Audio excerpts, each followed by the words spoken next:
விவசாயத்தின் மகத்துவத்தையும் அது அழிவை நோக்கி செல்லும் நிலையையும் தற்போதைய விவசாயிகளின் போராட்டங்கள் வழியாக சாமானிய மக்கள் உணரத் தொடங்கியிருக்கின்றனர். கரூரில் ஒருவர் மென்பொருள் பணியை விட்டு விவசாயத்தில் அதிக லாபம் ஈட்டி வருகிறார்.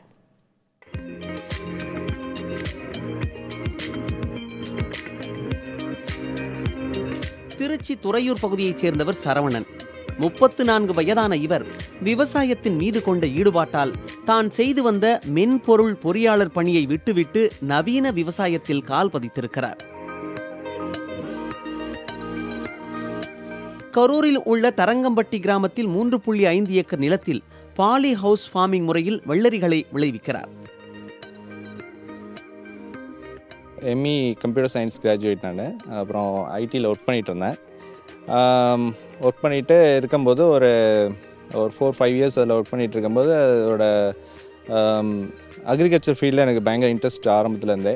அதனால் பார்த்திங்கன்னா இதில் ஏதாவது ஒரு நியூ டெக்னாலஜி வச்சு இம்ப்ளிமெண்ட் பண்ணி ஏதாவது அக்ரிகல்ச்சரில் பண்ணலாம் ஒரு ஐடியா.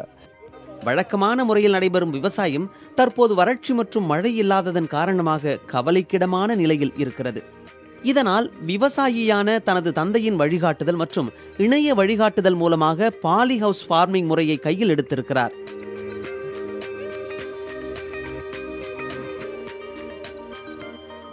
சாதாரண விவசாயத்திற்கும் பாலி ஹவுஸ் ஃபார்மிங் முறைக்கும் வித்தியாசம் இருப்பதாகவும் இதில் விளைச்சல் அதிகம் கிடைக்கும் என்றும் கூறுகிறார் சரவணன். ஆர்டினரி ஃபார்முக்கும் இந்த பாலி ஹவுஸ் ஃபார்மிங்க்கும் மேஜர் நிறைய டிஃப்ரென்சஸ் இருக்குது. ஒரு பர்டிகுலர் டிஃப்ரென்ஸ் பார்த்திங்கன்னா கண்ட்ரோல்டு அட்மாஸ்பியரில் வளருது செடியெல்லாம். ஒரு பர்டிகுலர் டெம்பரேச்சரில் மெயின்டைன் பண்ண முடியும். இந்த நவீன விவசாய முறை எந்தவித காலநிலையையும் எதிர்கொள்ளும் என்று அவர் தெரிவிக்கிறார். மேலும் சொட்டு நீர் பாசன முறையில் தண்ணீர் சிக்கனமாக செலவிடப்படுகிறது. பூச்சிக்கொல்லி மருந்துகள் பயன்பாட்டை தவிர்க்கும் விதமாக நார் பைகளில் பயிரிடுகின்றனர்.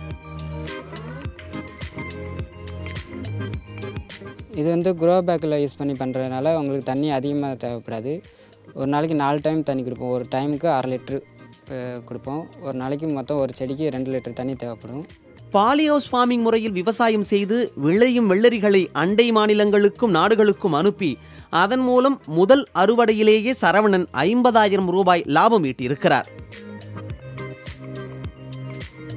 குறைந்த அளவு தண்ணீர் அதிக மகசூல் என்ற எண்ணம் இல்லாமல் இளைஞர்கள் அனைவருமே விவசாய பணியை மேற்கொண்டு விவசாயத்தை வென்றெடுக்க முடியும் என்ற ஊக்கம் எனும் விதையை இந்த இளைஞர் விதைத்துள்ளார்.